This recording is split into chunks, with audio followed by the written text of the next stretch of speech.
Everyone, welcome to Swati maths academy. हम foundation road map कर रहे हैं और अगर आप मैथ्स को स्ट्रॉन्ग बनाना चाहते हो ना तो सिर्फ एग्जाम के लिए नहीं बल्कि फ्यूचर क्लासेस के लिए भी, तो आप बिल्कुल ठीक जगह पर हो। ये सीरीज ना स्पेशली इस तरह डिजाइन की है मैंने कि हम बेसिक्स को इतना स्ट्रॉन्ग बना दें कि फ्यूचर में जब नेक्स्ट क्लासेस में आपके पास रिलेटेड टॉपिक्स आए तो आप उन्हें बहुत ही आसानी से समझ सको और बहुत अच्छा स्कोर करते जाओ। तो भाई आज हम हैं मॉड्यूल 3 पर, यानी कि लीनियर इक्वेशन सीखने वाले हैं। हम मॉड्यूल 1 और 2 कंप्लीट कर चुके हैं, बहुत सारे लेसन्स के साथ मैंने आपको डिटेल में समझाया है। तो अभी नहीं देखे हैं तो वो वीडियो जरूर देखना, चैनल को सब्सक्राइब कर लो, एंड तक वीडियो देखना और अच्छा लगे तो लाइक और शेयर भी करना। सबसे पहले तो एक बार देख लेते हैं कि आज हम एग्जैक्टली क्या क्या करने वाले हैं यहाँ। तो लेसन के एंड तक आप इजीली समझ जाओगे कि क्या होती हैं लीनियर इक्वेशंस, उसके पार्ट भी पता कर पाओगे, स्टैंडर्ड फॉर्म क्या है, कैसे बनाते हैं वो भी सीख लोगे, और किसी भी इक्वेशन को देखकर बता पाओगे कि वो लीनियर है या नहीं है। बहुत सिंपल है, बस फटाफट मेरे साथ एक कॉपी पेन लेकर आ जाओ, समझते रहो आराम से। जहां समझने में कुछ भी प्रॉब्लम हो वीडियो को पॉज करो, थोड़ा सा पीछे जाकर फिर से देखो, कोई डाउट हो तो कमेंट करके मुझे जरूर पूछ लेना। तो भाई सोल्यूशन है क्योंकि एक प्रॉब्लम आई है। तो अब जरा वीडियो को पॉज कर लो क्योंकि यहाँ समझ लो कि प्रॉब्लम क्या है।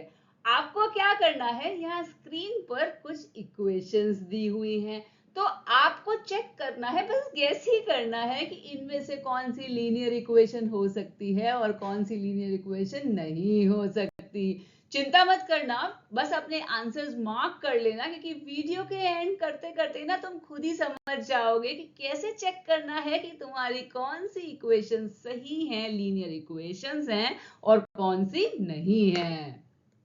गेस वर्क तो कर लिया, अब जरा फैक्ट वर्क सुन लें। तो क्या होता है लीनियर इक्वेशन, ये पता करने से पहले जरा ये मैंने एग्जांपल्स दिए हैं, इन्हें बहुत ध्यान से ऑब्जर्व करो। क्या है एग्जांपल्स? पहला एग्जांपल है 3x + 5 = 8, second example is 2a - 7 = 15, and third example is y + 9 = 18। बहुत ध्यान से देखो, इन्हें इन सब में तुम्हें क्या कॉमन नजर आ रहा है। कॉमन मतलब यहाँ देखो, यहाँ भी केवल x एक वेरिएबल है, सिंपल। यहाँ भी a वेरिएबल है और यहाँ y वेरिएबल है। अब ये वेरिएबल्स भी अपने आप में एक बहुत ही हिडन फैक्ट छुपाए हुए हैं। क्या कि अगर किसी भी वेरिएबल की पावर में कुछ नहीं लिखा, पावर मतलब इस x के ऊपर यहाँ पर छोटा सा, या इस a के ऊपर यहाँ छोटा सा पार्ट, y के ऊपर यहाँ छोटा सा पार्ट, तो अगर पावर में कुछ नहीं लिखा है तो हम लगाते हैं 1, इसका मतलब होता है 1। तो यहाँ भी होगा a की पावर 1, y की पावर 1, ठीक है। तो जब ये पावर में होगा सिर्फ 1 या कुछ नहीं लिखा है, केवल वेरिएबल लिखा है, तो भी उसका मतलब होता है कि पावर 1 ही है।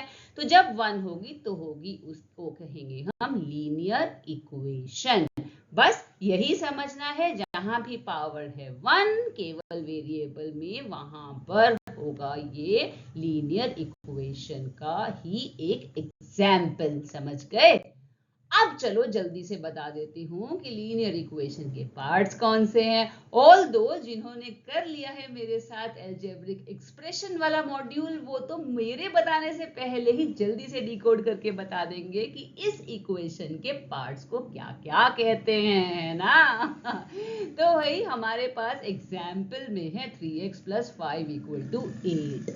अब यहाँ पर जो अल्फाबेट घुस जाता है नंबर्स के साथ, उस अल्फाबेट को हम कहते हैं वेरिएबल। वेरिएबल क्यों? क्योंकि वो वेरी कर सकता है, time to time, situation to situation उसकी वैल्यू बदल सकती है। कोफिशिएंट जो बिल्कुल चिपक के बैठा है इस वेरिएबल से, उसे ही कहते हैं कोफिशिएंट, और वो होता है एक नंबर फॉर्म। तो ये नंबर हो गया कोफिशिएंट और ये अल्फाबेट हो गया वेरिएबल। अब इन दोनों के बीच में ये कोई भी ऑपरेशन हो सकता है, प्लस भी हो सकता है, माइनस भी हो सकता है, कोई फर्क नहीं पड़ता। फर्क पड़ता है इक्वेशन को सॉल्व करने में, पर उसको ऑपरेशन ही तुम करोगे, वो वाला जो दिया है। अच्छा, अब यहाँ पर मेरे पास है एक नंबर 5। तो ये नंबर 5 क्या है? ये है एक कांस्टेंट टर्म। कांस्टेंट मतलब कुछ भी चेंज होगा 5 की वैल्यू तो 5 ही रहेगी। तो a number without any variable, ये हो गया हमारा कांस्टेंट। ध्यान रखना, जो वेरिएबल के साथ बैठा है वो होगा कोफिशिएंट, जो बिना वेरिएबल के बैठा है वो होगा कांस्टेंट। अब इनका जो इज इक्वल टू साइन है वो है बोथ साइड्स इक्वल है, ये बताता है इक्वल टू, और ये राइट हैंड साइड पर तो कांस्टेंट हो गया, नंबर का वैल्यू हो गया ये। अच्छा भाई, अब तुमने ये तो समझ लिया कि लीनियर इक्वेशन क्या होती है। चलो अब बताती हूँ कि स्टैंडर्ड फॉर्म भी कुछ होती है चीज। तो यहाँ लीनियर इक्वेशन को ना कई तरह से लिख सकते हैं, गलत कोई नहीं होता, पर एक सर्टेन तरीका है जिसे हम कहते हैं लीनियर इक्वेशन को स्टैंडर्ड फॉर्म में लिखना। क्या है वो तरीका? कि ax plus B is equal to C. अगर कोई भी इक्वेशन इस फॉर्म में लिखी है तो हम कहेंगे ये स्टैंडर्ड फॉर्म है। अब इसका मतलब ये नहीं है कि ax plus B equal to C ऐसे ही लिखोगे भाई। यहाँ पर a, b और c ये थे कांस्टेंट्स, तो इनको कांस्टेंट होना है और x होगा वेरिएबल। अगर इस तरह लिखी है तो कहोगे कि स्टैंडर्ड फॉर्म में ये इक्वेशन लिखी गई है। एग्जाम्पल देखो, जैसे कि 3x प्लस 5 इक्वल टू 8। अब जरा फिट करके देखो, ax plus B equal to C में फिट होती है भाई। a है 3, मैंने क्या कहा था? a कांस्टेंट होता है तो 3 क्या है? एक कांस्टेंट ही है, कोफिशिएंट है x का, लेकिन नंबर है ना, तो बस 3 यहाँ आ गया। x यही है। अब x क्या? x का मतलब वेरिएबल होना चाहिए, जरूरी नहीं है कि x ही हो, a b c d कुछ भी हो सकता है, पर वेरिएबल होना चाहिए। उसके बाद नेक्स्ट आता है b। तो b क्या है? b हमारा है, फिर से मैंने बताया था कि ये होना चाहिए कांस्टेंट, तो यहाँ आ गया 5 कांस्टेंट है, और c भी कांस्टेंट होना चाहिए, तो ये हो गया 8। तो सेटिस्फाई करती है, मतलब ये स्टैंडर्ड फॉर्म में है। अब दूसरा तरीका, ax plus B equal to C, तो यहाँ 2x minus 7 equal to 15। Operation कोई भी हो, कोई फर्क नहीं पड़ता।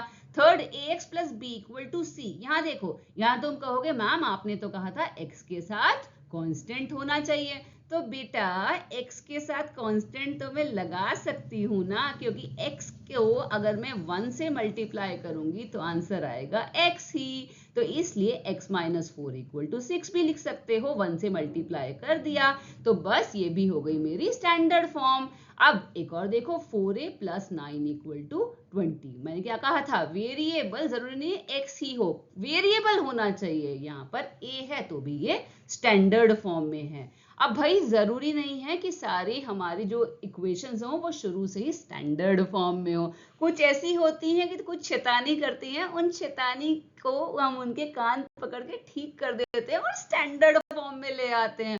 करते कैसे हैं नेक्स्ट वीडियो देखना, उसमें सिखाऊंगी डिटेल में तुम्हें। भाई आप जरा जब समझ गए हो तो वीडियो को पॉज कर लो और देखो, तुम्हारे यहाँ पे मैंने कुछ क्वेश्चंस दिए हैं, चेक करो तुम क्या आइडेंटिफाई कर पा रहे हो कि कौन सी है इक्वेशन स्टैंडर्ड फॉर्म में और कौन सी नहीं है, और हमें उसे करना पड़ेगा स्टैंडर्ड फॉर्म में कन्वर्ट।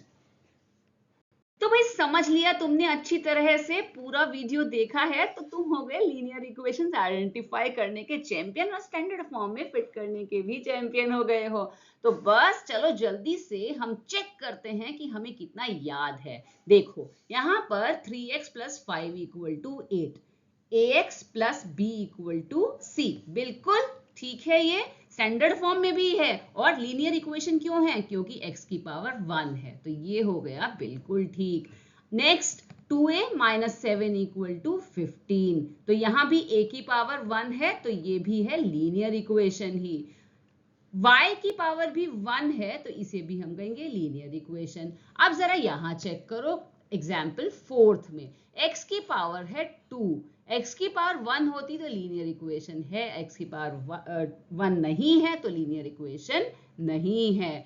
x अंडर रूट में है, अंडर रूट का मतलब क्या होता है? अंडर रूट का मतलब होता है 1/2, यानी कि x की पावर है 1/2।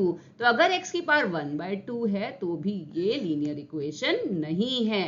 ध्यान रखना, अंडर रूट का मतलब 1/2 होता है, ये मत सोच लेना कि ये अंडर रूट के अंदर तो x की पावर 1 है इसलिए लीनियर इक्वेशन है, बिल्कुल नहीं।